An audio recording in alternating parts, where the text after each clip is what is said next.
ಎಲ್ಲರಿಗೂ ನಮಸ್ಕಾರ. ಇವತ್ತು ಟಾಕ್ಸ್ ಡ್ರಿಂಕ್ ಜೋಳದ ಇಡ್ಲಿ ಶೇಂಗಾ ಚಟ್ನಿ ನನ್ನ ಮಗಳ ಬುಕ್ಸ್ ಕಲೆಕ್ಷನ್ನ ತೋರಿಸ್ತೀನಿ. ಮಕ್ಕಳಿಗೆ ಕಲಿಸಲೇಬೇಕಾದ ಕೆಲವು ಶ್ಲೋಕಗಳನ್ನ ಹೇಳ್ತೀನಿ. ಭೃಂಗರಾಜ್ ಹೇರ್ ಆಯಿಲ್ ಬಗ್ಗೆ, ಸ್ನ್ಯಾಕ್ಸ್, ಡೈಜೆಷನ್ನ ಹೆಚ್ಚಿಸುವಂತಹ ಯೋಗ, ಮನೆಮದ್ದು, ಮುದ್ರೆ, ಕೊನೆಯದಾಗಿ ಒಂದು ಒಳ್ಳೆ ಮಾತು. ಇಷ್ಟನ್ನು ಈ ವ್ಲಾಗಲ್ಲಿ ನೀವು ನೋಡ್ತೀರಾ. ನೋಡಿ, ಬೆಳಗ್ಗೆ 5:15 ನಮ್ಮನೆಯಿಂದ ವ್ಯೂ, ಮೋಡ ಕವಿದ ವಾತಾವರಣ ಅಂತಾರಲ್ಲ, ಅಷ್ಟು ಚೆನ್ನಾಗಿದೆ, ಹೇಳಕತೀತ. ನೀವು ಒಂದ್ಸಲ ಎಕ್ಸ್ಪೀರಿಯೆನ್ಸ್ ಮಾಡಿದ್ರೆ ನಿಮ್ಗೆ ಗೊತ್ತಾಗುತ್ತೆ. ನನಗಂತೂ ತುಂಬ ಖುಷಿ ಆಯಿತು. ಜೀವನದಲ್ಲಿ ಚಿಕ್ಕ ಚಿಕ್ಕ ಸಂತೋಷನ ಎಂಜಾಯ್ ಮಾಡಿ. ಫಸ್ಟ್ ಡಿಟಾಕ್ಸ್ ಡ್ರಿಂಕ್ ಮಾಡೋಣ ಬನ್ನಿ. ಬೂದು ಕುಂಬಳಕಾಯಿ ash card juice is the best detox juice in the world. ಅಷ್ಟು ಒಳ್ಳೆಯದು.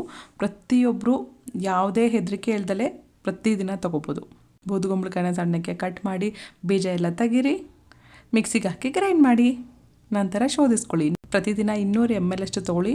ಒಳ್ಳೆ ಡಿಟಾಕ್ಸ್ ಆಗಿ ಕೆಲಸ ಮಾಡುತ್ತೆ. Next, healthy breakfast. ಜೋಳದ ಇಡ್ಲಿ ಮತ್ತು ಶೇಂಗಾ ಚಟ್ನಿನ ಹೇಗೆ ಮಾಡೋದು ಅಂತ ತೋರಿಸ್ತೀನಿ. ನಾನು ಬಿಳಿ ಜೋಳ ತೊಗೊಂಡಿದ್ದೀನಿ. 2 ಗ್ಲಾಸಷ್ಟು ಜೋಳ ತೊಗೊಂಡಿದ್ದೀನಿ. ಅದಕ್ಕೆ ಅರ್ಧ ಕಪ್ಪಷ್ಟು ಮಾತ್ರ ಅಕ್ಕಿ ತೊಗೊಂಡಿದ್ದೀನಿ.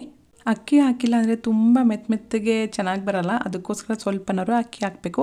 1 ಟೇಬಲ್ ಸ್ಪೂನಷ್ಟು ಮೆಂತೆ ಕಾಳನ್ನ ಹಾಕ್ಕೊಂಡಿದ್ದೀನಿ. ಇನ್ನೊಂದು ಪಾತ್ರೆಯಲ್ಲಿ 1 ಗ್ಲಾಸಷ್ಟು ಉದ್ದಿನ ಬೇಳೆನ ಹಾಕ್ಕೊಂಡಿದ್ದೀನಿ.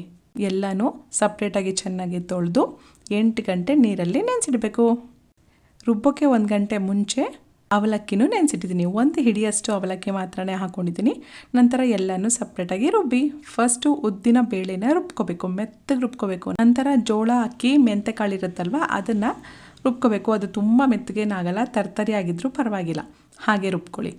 ಕೊನೆಯದಾಗಿ ಅವಲಕ್ಕಿನ ಮೆತ್ತಗೆ ರುಬ್ಕೋಬೇಕು. ನೋಡಿ, ಹೀಗೆ ರುಬ್ಕೊಂಡ್ಮೇಲೆ ಎಲ್ಲನೂ ಹಾಕಿ ಚೆನ್ನಾಗಿ ಕಲಿಸ್ಬೇಕು. ಕೈಯಿಂದನೇ ಕಲಸಿ. ಉಪ್ಪು ಇವಾಗ ಹಾಕಬೇಡಿ, ಬೆಳಗ್ಗೆ ಹಾಕೋಬೇಕು. ಚೆನ್ನಾಗಿ ಕಲಸಿ ಮುಚ್ಚಳ ಮುಚ್ಚಿಟ್ಟು ಫರ್ಮೆಂಟ್ ಆಗಲು ಬಿಡಿ. ನೋಡಿ, ಚೆನ್ನಾಗಿ ಫರ್ಮೆಂಟ್ ಆಗಿದೆ. ರುಚಿಗೆ ತಕ್ಕಷ್ಟು ಉಪ್ಪನ್ನ ಹಾಕ್ಬಿಟ್ಟು ಚೆನ್ನಾಗಿ ಕಲಸಿ. ನಾನು ಉಪ್ಪು ಹಾಕಿದ ವಿಡಿಯೋ ಮಿಸ್ ಆಗಿಬಿಟ್ಟಿದೆ. ನಂತರ ಇಡ್ಲಿ ಪ್ಲೇಟ್ಗೆ ಎಣ್ಣೆ ಹಚ್ಬಿಟ್ಟು ಅದಕ್ಕೆ ಹಿಟ್ಟನ್ನು ಹಾಕಿ ಬೇಯೋದಕ್ಕೆ ಬಿಡಿ. ಈ ಜೋಳದ ಇಡ್ಲಿ ಬೇಯೋದಕ್ಕೆ ಒಂದು 15 ನಿಮಿಷ ಟೈಮ್ ಹಿಡಿಯುತ್ತೆ. ಅದು ಬೇಯೋಷ್ಟರಲ್ಲಿ ನಾವು ಶೇಂಗಾ ಚಟ್ನಿ ಮಾಡೋಣ. ಒಂದು ಕಬ್ಬಿಣದ ಬಾಣಲಿ ತಗೊಳ್ಳಿ. ಅದಕ್ಕೆ ಅರ್ಧ ಕಪ್ಪಷ್ಟು ಶೇಂಗಾ ಅಂದರೆ ಕಡಲೆ ಬೀಜನ ಹಾಕ್ಬಿಟ್ಟು ಮೀಡಿಯಮ್ ಫ್ಲೇಮಲ್ಲಿ ಚೆನ್ನಾಗಿ ಹುರ್ಕೋಬೇಕು. ಹುರಿದ ನಂತರ 1/4 ಕಪ್ಪಷ್ಟು ಕಡಲೆನ ಹಾಕ್ಕೋಬೇಕು. ನಂತರ 1/4 ಕಪ್ಪಷ್ಟು ಕಾಯಿನ ಹಾಕ್ಕೋಬೇಕು. ಚೆನ್ನಾಗಿ ಒಂದು ಸಲ ಕಲಿಸ್ಬಿಟ್ಟು ತೆಗ್ದಿಡಿ. ಅದು ಫುಲ್ ರೋಸ್ಟ್ ಆಗೋ ಅವಶ್ಯಕತೆ ಇರಲ್ಲ, ಜಸ್ಟ್ ಬಿಸಿ ಆದರೆ ಸಾಕಾಗುತ್ತೆ. ಕಡಲೆ ಬೀಜ ಮಾತ್ರ ರೋಸ್ಟ್ ಆಗಬೇಕು. ಅದೇ ಬಾಣಲಿಗೆ ಸ್ವಲ್ಪ ಎಣ್ಣೆ ಹಾಕ್ಕೊಂಡು, ಗಾಣದ ಎಣ್ಣೆ ಮಾತ್ರನೇ ಬಳಸಿ, ಈರುಳ್ಳಿನ ಹಾಕ್ಕೊಂಡಿದ್ದೀನಿ. ಖಾರಕ್ಕೆ ಸರಿ ಹೋಗೋಷ್ಟು ಹಸಿಮೆಣಸಿನ್ಕಾಯಿ, ಒಂದು ಸ್ವಲ್ಪ ಹುಣಸೆ ಹಣ್ಣು, ಅಷ್ಟೇ. ಚೆನ್ನಾಗಿ ಫ್ರೈ ಮಾಡ್ಕೊಳ್ಳಿ. ಎಲ್ಲ ತಣ್ಣಗಾಗೋದಕ್ಕೆ ಬಿಡಿ. ಫಸ್ಟು ಶೇಂಗಾ, ಕಡಲೆ, ಕಾಯಿನ ಚೆನ್ನಾಗಿ ರುಬ್ಕೊಳ್ಳಿ. ಉಪ್ಪು ಹಾಕ್ಬಿಟ್ಟು ರುಬ್ಕೊಳ್ಳಿ. ನಂತರ ಈರುಳ್ಳಿ, ಮೆಣಸಿನ್ಕಾಯಿ, ಹುಣಸೆ ಹಣ್ಣು ಹಾಕ್ಬಿಟ್ಟು ನೀರು ಹಾಕ್ಬಿಟ್ಟು ಚೆನ್ನಾಗಿ ರುಬ್ಕೋಬೇಕು. ಮೆತ್ತಗೆ ರುಬ್ಕೋಬೇಕು. ನೋಡಿ, ಇಡ್ಲಿ ಅಂಟ್ಕೋತಾ ಇಲ್ಲ, ಕರೆಕ್ಟಾಗಿ ಬೆಂದಿದೆ. ಸ್ಟವ್ ಆಫ್ ಮಾಡಿಬಿಡಿ. ನೋಡಿ, ಚಟ್ನಿನ ಮೆತ್ತಗೆ ರುಬ್ಕೊಂಡಿದ್ದೀನಿ. ಇವಾಗ ಇದಕ್ಕೆ ಒಗ್ಗರಣೆ ಕೊಡಬೇಕು.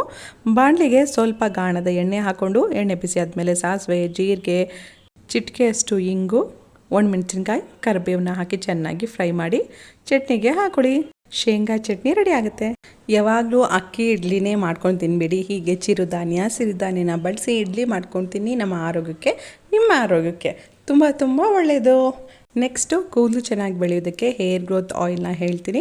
ಒಂದು ಕಬ್ಬಿಣದ ಬಾಣಲಿ ಇಟ್ಕೊಳ್ಳಿ. ಅದಕ್ಕೆ 1/4 ಕಪ್ಪಷ್ಟು ಗಾಣದ ಕೊಬ್ಬರಿ ಎಣ್ಣೆನ ಹಾಕೋಬೇಕು. ಕೊಕೊನೆಟ್ ಆಯಿಲ್, ಕೋಲ್ಡ್ ಪ್ರೆಸ್ಡ್, ಓಕೆನಾ. ಅದಕ್ಕೆ 1 ಟೇಬಲ್ ಸ್ಪೂನಷ್ಟು ಭೃಂಗರಾಜ್ ಪೌಡರ್ನ ಹಾಕೊಳ್ಳಿ. 1 ಹಿಡಿಯಷ್ಟು ಕರಿಬೇವು, ಚೆನ್ನಾಗಿ ತೊಳೆದಿರುವಂಥ ಕರ್ರಿ ಲೀವ್ಸ್ ಹಾಕ್ಕೊಂಡು ನೋಡಿ ಈ ಥರ ಕಲಿಸ್ಕೊಳ್ಳಿ. ಹೈ ಫ್ಲೇಮಲ್ಲಿ ಇಟ್ಕೊಂಡು ಮಾಡಬೇಡಿ, ಸಿಮ್ಮಲ್ಲೇ ಕುದಿಸ್ಬೇಕು. ನೋಡಿ, ಕಾಣಿಸ್ತಾ ಇದೆ, ಈ ಥರ ಕುದಿ ಬರುತ್ತೆ. ಕುದಿ ಬಂದ ತಕ್ಷಣ ಸ್ಟವ್ ಆಫ್ ಮಾಡಿಬಿಟ್ಟು ಮುಚ್ಚಳನ ಮುಚ್ಚಿಟ್ಬಿಟ್ಟು ಫುಲ್ ತಣ್ಣಗಾಗಬೇಕು. ನೋಡಿ ಎಷ್ಟು ತಣ್ಣಗಾಗಿದೆ. ತಣ್ಣಗಾಗೋದಕ್ಕೆ ಬಿಡಬೇಕು. ತಣ್ಣಗಾದಮೇಲೆ 1 ಟೇಬಲ್ ಸ್ಪೂನಷ್ಟು ಸಿಸ್ಯಾಮ್ ಆಯಿಲ್, ಎಳ್ಳೆಣ್ಣೆನ ಹಾಕ್ಕೊಂಡಿದ್ದೀನಿ. ಅದು ಅಷ್ಟೇ ಕೋಲ್ಡ್ ಪ್ರೆಸ್ಡೇ ಬಳಸಬೇಕು. 1 ಟೇಬಲ್ ಸ್ಪೂನಷ್ಟು ಹರಳೆಣ್ಣೆ, ಕ್ಯಾಸ್ಟರ್ ಆಯಿಲ್ನ ಬಳಸಬೇಕು. 3 ರೀತಿಯ ಎಣ್ಣೆನ ಬಳಸಿದ್ದೀನಿ. ಕೊಬ್ಬರಿ ಎಣ್ಣೆ, ಎಳ್ಳೆಣ್ಣೆ, ಹರಳೆಣ್ಣೆ, 3 ಎಣ್ಣೆ ಚೆನ್ನಾಗಿ ಕಲಿಸ್ಬಿಟ್ಟು ಅದನ್ನು ಫಿಲ್ಟರ್ ಮಾಡ್ಕೊಳ್ಳಿ. ಅಷ್ಟೇ, ಬೆಸ್ಟ್ ಹೇರ್ ಆಯಿಲ್ ರೆಡಿ ಆಗಿಬಿಡುತ್ತೆ. ಕೂದಲು ಉದುರೋದು ಕಡಿಮೆ ಆಗುತ್ತೆ, ವೈಟ್ ಹೇರ್ಸ್ ಕಡಿಮೆ ಆಗುತ್ತೆ, ಕೂದಲು ಚೆನ್ನಾಗಿ ಬೆಳೆಯುತ್ತೆ. ಒಂದು ಸಲ ಮಾಡಿ ಹಚ್ಕೊಳ್ಳಿ. ವಾರಕ್ಕೆ 3 ದಿನ ಹಚ್ಕೋಬೇಕು, 3 ತಿಂಗಳಾರು ಹಚ್ಕೋಬೇಕು, ಬೆಸ್ಟ್ ರಿಸಲ್ಟ್ ಬರೋದಕ್ಕೆ. ನೆಕ್ಸ್ಟ್ ನನ್ನ ಮಗಳ ಪುಸ್ತಕಗಳ ಕಲೆಕ್ಷನ್ ನಿಮಗೆ ತೋರಿಸ್ತೀನಿ ನೋಡಿ. ಇಷ್ಟು ಬುಕ್ಸ್ ಇದೆ ಅವಳಿಗೆ. ಫಸ್ಟು ಈ ಥರ ಬುಕ್ಸ್ ತೊಗೊಬಂದೆ ನಾನು. ಇದು 3 ವರ್ಷದಲ್ಲಿ ತೊಗೊಬಂದಿದ್ದು. ಇವಾಗ ಅವಳಿಗೆ 11 ವರ್ಷ. 3 ವರ್ಷದಲ್ಲಿ ಈ ಥರ ಕತೆಗಳನ್ನ ಅಭ್ಯಾಸ ಮಾಡಿಸ್ದೆ. ಫಸ್ಟ್ ನಾನೇ ಓದಿ ಹೇಳ್ತಾ ಇದ್ದೆ. ಈಗ ಮಹಾಭಾರತ, ಪೌರಾಣಿಕ ಕಥೆಗಳು, ರಾಮಾಯಣ ಇವೆಲ್ಲನೂ ಆವಾಗಲೇ ತೊಗೊಬಂದು ಅವಳಿಗೆ ಕತೆ ರೂಪದಲ್ಲಿ ಹೇಳ್ತಾ ಇದ್ದೆ. ಅದು ಕಾರ್ಟೂನ್ಸ್ ಎಲ್ಲ ಇರುತ್ತೆ ನೋಡಿ, ಈ ಥರ ಬೊಂಬೆಗಳ ರೂಪದಲ್ಲಿದ್ದಾಗ ಅವ್ರಿಗೆ ಕೇಳೋದಕ್ಕೆ ತುಂಬ ಇಂಟ್ರೆಸ್ಟ್ ಬಂದುಬಿಡುತ್ತೆ. ನೀವು ಮಕ್ಕಳಿಗೆ ಕತೆ ಹೇಳಬೇಕು ಅಂದರೆ ಫಸ್ಟು ಕಾರ್ಟೂನ್ ಥರದ್ದು ಜಾಸ್ತಿ ಬೊಂಬೆಗಳಿರಬೇಕು, ಅಂದರೆ ಫಿಗರ್ಸ್ ಇರಬೇಕು. ಬರೀ ಕತೆ ರೂಪದಲ್ಲಿದ್ದರೆ ಮಕ್ಕಳಿಗೆ ಇಂಟ್ರೆಸ್ಟ್ ಬರೋಲ್ಲ.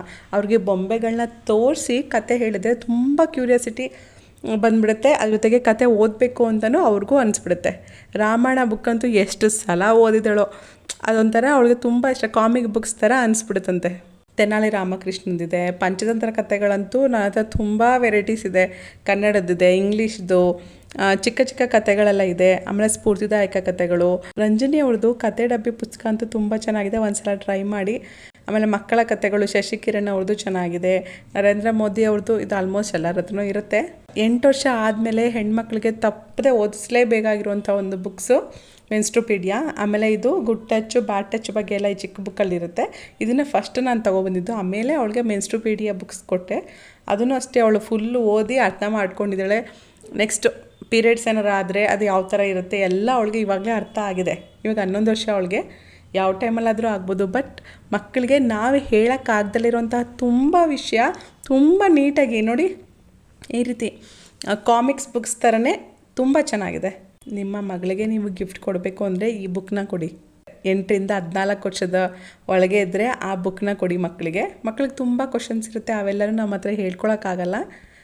ನಮಗೂ ಹೇಳೋದಕ್ಕೂ ಮುಜುಗರ ಆಗುತ್ತೆ ಕೆಲವು ಸಲ.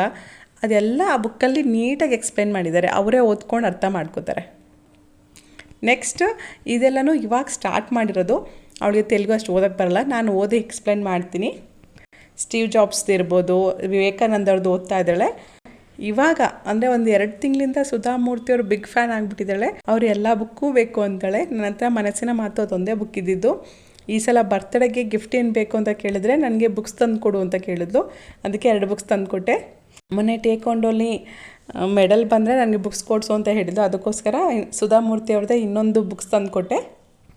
ಗೋಲ್ಡ್ ಮತ್ತು ಸಿಲ್ವರ್ ಮೆಡಲು ಬಂದಿದೆ. ನೆಕ್ಸ್ಟ್ ಮಕ್ಕಳಿಗೆ ಕಲಿಸಲೇಬೇಕಾದ ಕೆಲವು ಶ್ಲೋಕಗಳನ್ನ ಹೇಳ್ಕೊಡ್ತೀನಿ. ಮೊದಲನೇದಾಗಿ ಬೆಳಗ್ಗೆ ಎದ್ದ ತಕ್ಷಣ ಕರಾಗ್ರೆ ವಸತೆ ಲಕ್ಷ್ಮೀ, ಕರಮಧ್ಯೆ ಸರಸ್ವತಿ, ಕರಮೂಲೆ ಸ್ಥಿತ ಗೌರಿ, ಮಂಗಳಂ ಕರದರ್ಶನಂ. ಗಣೇಶ ಸ್ತೋತ್ರ. ವಕ್ರತುಂಡ ಮಹಾಕಾಯ ಸೂರ್ಯಕೋಟಿ ಸಮಪ್ರಭಾ, ನಿರ್ವಿಘ್ನಂ ಕುರು ಮೇ ದೇವ ಸರ್ವಕಾರ್ಯೇಷು ಸರ್ವದಾ. ನೆಕ್ಸ್ಟ್ ಗುರು ಶ್ಲೋಕ. ಗುರು ಬ್ರಹ್ಮ ಗುರು ವಿಷ್ಣು ಗುರುದೇವೋ ಮಹೇಶ್ವರಃ, ಗುರು ಸಾಕ್ಷಾತ್ ಪರಬ್ರಹ್ಮ ತಸ್ಮೈ ಶ್ರೀ ಗುರುವೇ ನಮಃ. ನೆಕ್ಸ್ಟ್ ಮಹಾಮೃತ್ಯುಂಜಯ ಮಂತ್ರ. ಓಂ ತ್ರಯಂಬಕಂ ಯಜಾಮಹೇ ಸುಗಂಧಿ ಪುಷ್ಟಿವರ್ಧನಂ, ಊರ್ವಾರುಕಮಿವ ಬಂಧನಾತ್ ಮೃತ್ಯೋರ್ಮುಕ್ಷಿಯಮಾಮೃತಾತ್. ನೆಕ್ಸ್ಟ್ ಶ್ರೀರಾಮ ಸ್ತೋತ್ರ. ಶ್ರೀರಾಮ ರಾಮ ರಾಮೇತಿ ರಮೇ ರಾಮೇ ಮನೋರಮೇ, ಸಹಸ್ರನಾಮ ತತ್ತುಲ್ಯಂ ರಾಮನಾಮವರಾನನೇ. ನೆಕ್ಸ್ಟ್ ಸರಸ್ವತಿ ಶ್ಲೋಕ.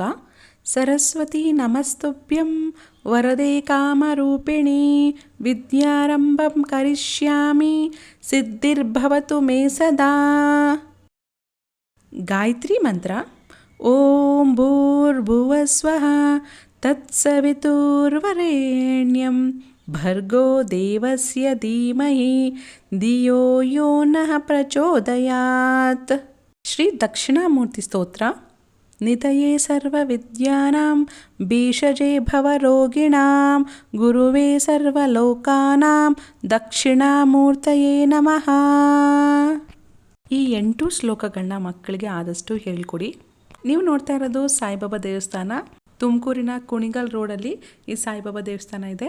ತುಂಬ ಜನಕ್ಕೆ ಗೊತ್ತಿರುತ್ತೆ ತುಮಕೂರಲ್ಲಿರೋರಿಗೆ. ತುಂಬ ಚೆನ್ನಾಗಿರುತ್ತೆ ದೇವಸ್ಥಾನ, ಒಂದ್ಸಲ ಭೇಟಿ ಮಾಡಿ. ನೆಕ್ಸ್ಟ್ ಸಂಜೆ ಸ್ನ್ಯಾಕ್ಸ್ಗೆ ಪುರಿ ಒಗ್ಗರಣೆ, ಪುರಿ ಉಸ್ಲಿ, ಪುರಿ ಉಪ್ಪಿಟ್ಟು ಅಂತೀವಿ ನಾವು, ಅದನ್ನು ಮಾಡಿದ್ದೆ. ಅದ್ರ ಜೊತೆಗೆ ಬಾಳೆಕಾಯಿ ಬಜ್ಜಿ ಮಾಡಿದ್ದೆ. ನೆಕ್ಸ್ಟ್ ಮನೆಮದ್ದು. ಮಕ್ಕಳಿಗೆ ಹೊಟ್ಟೆ ಹಸಿತಾ ಇಲ್ವಾ, ಸರಿಯಾಗಿ ಜೀರ್ಣ ಆಗ್ತಾ ಇಲ್ವಾ, ಹಾಗಾದರೆ ಈ ಟಿಪ್ನ ಫಾಲೋ ಮಾಡಿ. ಓಂ ಕಾಳು ಅಥವಾ ಅಜ್ವೈನ್ ಅಂತ ಕರೀತಾರೆ, ಅದನ್ನು ಒಂದು ಅರ್ಧ ಟೀ ಸ್ಪೂನಷ್ಟು ಊಟ ಆದಮೇಲೆ ಮಕ್ಕಳಿಗೆ ತಿನ್ನಿಸಿ. ತುಂಬ ಘಾಟಾಗಿದೆ, ಮಕ್ಕಳು ತಿಂತಾ ಇಲ್ಲ ಅಂತಂದರೆ ಬೆಲ್ಲ ಜೊತೆ ತಿನ್ನಿಸ್ಬೋದು. Next yoga for digestion. ಮಕ್ಕಳ ಜೀರ್ಣಶಕ್ತಿ, ಮಕ್ಕಳಿಗೆ ಅಂತಲ್ಲ ಎಲ್ಲರಿಗೂ ಜೀರ್ಣಶಕ್ತಿ ಹೆಚ್ಚಿಸುವಂಥ ಆಸನನೇ ವಜ್ರಾಸನ.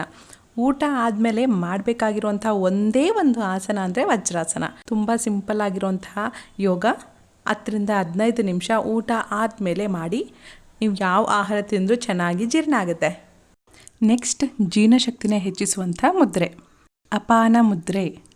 ನೋಡಿ, ನಾನು ತೋರಿಸಿರೋ ರೀತಿ ಮಧ್ಯ ಬೆರಳು, ಉಂಗುರ ಬೆರಳನ್ನ ಹೆಬ್ಬೆರಳಿಗೆ ಪ್ರೆಸ್ ಮಾಡಿ ಇಟ್ಕೋಬೇಕು. ನಿಮ್ಮ ಉಗುರುಗಳು ಟಚ್ ಆಗಬಾರ್ದು, ಬೆರಳಿನ ತುದಿಗಳು ಟಚ್ ಆಗಬೇಕು. ಇದು ಅಪಾನ ಮುದ್ರಾ. ಹೀಗೆ 10-15 ನಿಮಿಷ ಮಾಡಿದ್ರೆ ಜೀರ್ಣಶಕ್ತಿ ಹೆಚ್ಚಾಗುತ್ತೆ. ಜೊತೆಗೆ ಪೈಲ್ಸ್ ಕೂಡ ಕಡಿಮೆ ಆಗುತ್ತೆ. 50 ನಿಮಿಷ ಮಾಡಿದ್ರೆ ಡಯಾಬಿಟಿಸ್ ಕಂಟ್ರೋಲ್ಗೆ ಬರುತ್ತೆ. ತುಂಬ ಮಾರಕ ಕಾಯಿಲೆಗಳನ್ನ ಕಂಟ್ರೋಲ್ ಮಾಡುವಂತಹ ಶಕ್ತಿ ಈ ಅಪಾನ ಮುದ್ರೆಗೆ ಇದೆ. ಕೊನೆಯದಾಗಿ ಒಂದೊಳ್ಳೆ ಮಾತು, ತುಳಿದು ಬದುಕುವುದಕ್ಕಿಂತ ತಿಳಿದು ಬದುಕುವುದು ಮುಖ್ಯ. ತುಳಿದು ಬದುಕಿದವರು ಬಹುಬೇಗ ಅಳೆಯುತ್ತಾರೆ, ತಿಳಿದು ಬದುಕಿದವರು ಅಳಿದ ಮೇಲೂ ಉಳಿಯುತ್ತಾರೆ. ತಿಳಿದವರು ಹೇಳಿದ ಅಳಿಯದ ಮಾತು. Thanks for watching. ನಿಮಗೆ ಈ ವ್ಲಾಗ್ ಇಷ್ಟ ಆಯಿತಾ? ಹಾಗಾದರೆ ಲೈಕ್ ಮಾಡಿ, ನಿಮ್ಮ ಫ್ರೆಂಡ್ಸ್ಗೂ ಶೇರ್ ಮಾಡಿ. ನಮ್ಮ ಚಾನಲ್ನ ಫಸ್ಟ್ ಟೈಮ್ ನೋಡ್ತಾ ಇದ್ದರೆ ಪ್ಲೀಸ್ ಸಬ್ಸ್ಕ್ರೈಬ್ ಮಾಡ್ಕೊಳ್ಳಿ. ಜೊತೆಗೆ ಪಕ್ಕದಲ್ಲಿರೋ ಗಂಟೆನ ಜೋರಾಗಿ ಹೊಡೀರಿ.